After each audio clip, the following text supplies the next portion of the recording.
Hello guys, there we have Electrolux Induction Hub Slim Fit CIV654, and today I will show you about the indicators of heating power settings. So in this device we have a lot of indication about the heating. So let's start. The number 0, it means the cooking zone is turned off. From 1 to 40, the cooking zone is turned on. Letter R means the automatic heating is turned on. The P, working function power boost.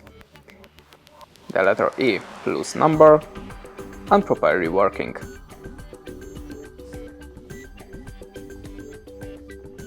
The 3 lines, 2 lines or 1 lines, it means up to heat control.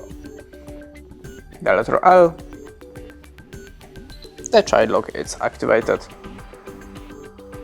And that's it. Thanks for watching, leave us a like or a comment, and goodbye.